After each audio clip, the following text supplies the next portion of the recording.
Good morning. Today we like to present topic 6, which is account, report and audit.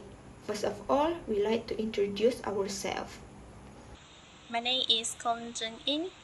My metric number is 20DAT22F1017. Hi, my name is Erika Sun Ana Julia. My metric number is 20D80F1043. I'm second presenter. Hi, my name is Nur Fazilina binti Azani. My matrix number is 20D8023 F1019. Hi, my name is Emma Shuri, daughter of Siva. My matric number is 20D8023F1048. I will be the fourth presenter. This is our content. We will present the resignation of an auditors, company financial statements, and submission of account for audit accepted companies. I am going to present about resignation of an auditor. If an auditor wishes to resign from his appointment as the company auditor, there are procedures that need to be followed. Section 281, Resignation of Auditor. And according to Section 281, Subsection 1 of the Company Act 2016, an auditor of a company may notice resign his office by giving a notice in writing to that effect to the company at its register office. That means a written notice should be given to the company. Next, according to Section 281, Subsection 2 of the Company Act 2016, a notice of resignation under Subsection 1 should bring the auditor's term of office to an end after 21 days from which the notice is given or from the date as may be specified in the notice. That means the auditor's term of the office ends after 21 days from the day the notice is given or from the day specified in the notice. Then we move to section 282, Notice of Resignation of Auditor to Registrar.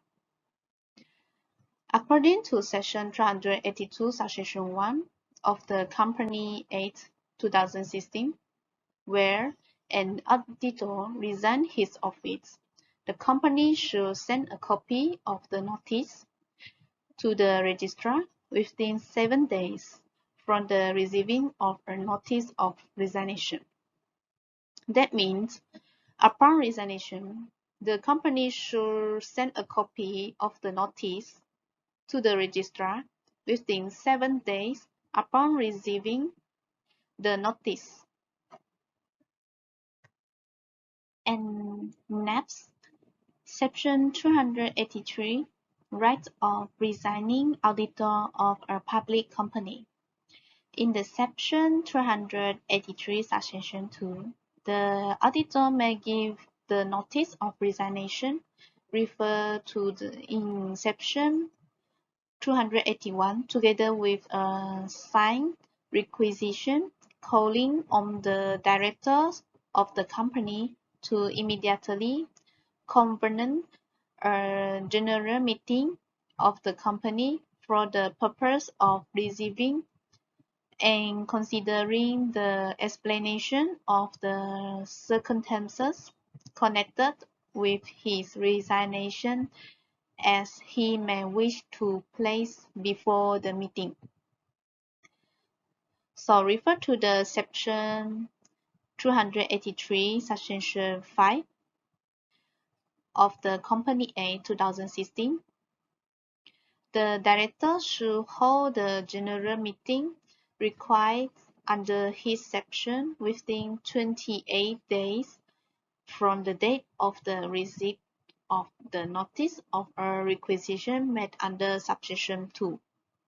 That means, as the public company, the auditor has to write to send a statement concerning his or her resignation with an application notice for the director to convene a general meeting to receive and consider his or her explanation of the circumstances related to his or her resignation. The meeting should be held within 28 days from the date of the receipt of the requisition. Next, they have 5 company financial statement. Number 1 is financial statement and report. Number 2, director report. Number 3, account and other record to be kept. Number 4 is consolidated accounts. And the last one is annual return. First, financial statement and report. According to section 248, directors should prepare financial statements. Directors are required to prepare financial statements, previously known as profit and loss, and balance sheet, and report current accounts. The directors are responsible to prepare the account within 18 months from the date of its incorporation and subsequent one within 6 months of its financial year end.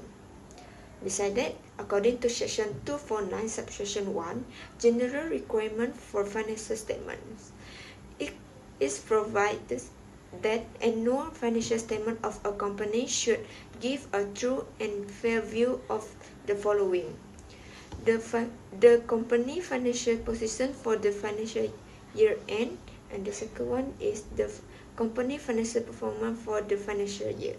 Next, according to section 25X subsection 1, calculation of financial statement. Subsection A, for private company, show within 6 months of its financial year end. Subsection B, public company, should be at least 21 days before the date of its annual general meeting.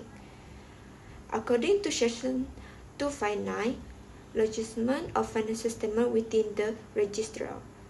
Subsection A, for private company, within 30 days from the financial statement and report are calculated to its member under section 25X. Subsection B, public company, within 30 days from its annual general meeting. Next, director report. According to section 252, director should prepare director report. Require the director to prepare a director report to be submitted together with the account. Such a report must obtain both of director approval and signed on the director behalf by at least 2 directors. In this case of a private company with 1 director, it is allowed to be signed by the sole directors. According to section 253, content of a director report. The director report should contain the following: subsection A, name of every director of the company. Subsection B, company principal activities, including subsidiaries activities. Subsection C, matter provided in the 5th schedule of the Act. Subsection 1 Roman, net amount of profit and loss for the financial year. Subsection 2 Roman, any issue share, purpose of issue, classes of share, and number of share of each class. Subsection 3 Roman, amount of dividends recommended by the directors. Subsection 4 Roman, any circumstance that may render the accounts misleading. Subsection 5 Roman, particulars of collaterals securing the liabilities of third parties. Subsection 6 Roman, fees and other benefits received by director and past director. Subsection 7 Roman, amount paid out as indemnity of premium for insurance. Account and other records to be kept, section 245. Every company and the directors and manager thereof shall cause to be kept such accounting and other records, will sufficiently explain the transaction and financial position of the company and enable true and fair profit and loss account and balance sheet and any document required to be attached. Section 245 subsection 2. A proper and good account keep is important where the company directors and managers are responsible for appropriate entries in the accounting and any relevant record within 60 days of the completion of the transaction. Section 245, subsection 3. Company to retain the records for 7 years after the completion of the transaction or any related operation for purpose. Consolidated account. Consolidated account is a group of financial statements in which the asset, liabilities, equity, income, expenses, and cash flow of a holding company and its subsidiaries are presented as a single economic entity. According to Section 250 of Companies Act 2016, a company which subsidiaries are required to include the subsidiaries account in the consolidated accounts. It is advisable for directors of a holding company to prepare consolidated accounts of all its subsidiaries to have the same financial year as the holding company. The accounts that require auditing are financial statement, share capital and reserve, statutory record, property, plant and equipment, cash and bank balance, fixed deposit, loans, investment, trade receivable, payable and accruals, inventories and work in process, income statement. Annual return. Section 68, duty to lodge annual return. It is the duty of the company to lodge its annual return to the registrar not later than 30 days from the anniversary of its incorporation. The documents are prepared and the final annual return is ready. It has to be signed by a director or company secretary and submitted to the Companies Commission of Malaysia. The Companies Act 2016 states that the companies have to file annual return within 30 days of the anniversary of the company incorporation date. The Registrar of Company (ROC) will properly record and store this financial record of the companies in Malaysia. The company and officer who committed the offence of failing shall be fined not exceeding 50,000 if continuing of offences, will fine not exceeding 1,000 for each day if consecutive. The ROC has the right under Section 558, 59 to strict of the companies. Any company that chooses to be exempted from audit is still required to prepare its unaudited financial statement in accordance with applicable proved accounting standard pursuant to the Company Act 2016.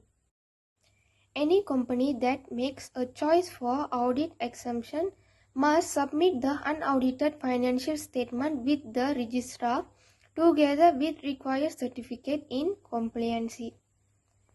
The company is qualified for audit exemption and the company received no request from its shareholder that audit must be conducted for a particular year. Section 267, subsection 2 of the Company Act 2016. Notwithstanding subsection 1, the registrar shall have the power to exempt any private company the requirements stated in that subsection according to the condition as determined by the registrar. The circulation of unaudited financial statement for a company depends on whether it's private or public and Company Act 2016. Section 258, subsection 1, subsection A of the Company Act 2016. For a private company shall be within 6 months of its financial year end. Section 258, subsection 1, subsection B of the Company Act 2016. For a public company shall be at least 21 days before the date of its annual general meeting. The unaudited financial statement shall be lodged together with the director's report, statement by directors and statutory declaration pursuant to the Company Act 2016. Section 259, subsection 1, subsection A of the Company Act 2016. In the case of a private company, within 30 days from the financial statement and reports are circulated to its member under Section 258. Section 259, subsection 1, subsection B of the Company Act 2016. In the case of a public company, within 30 days from its annual general meeting.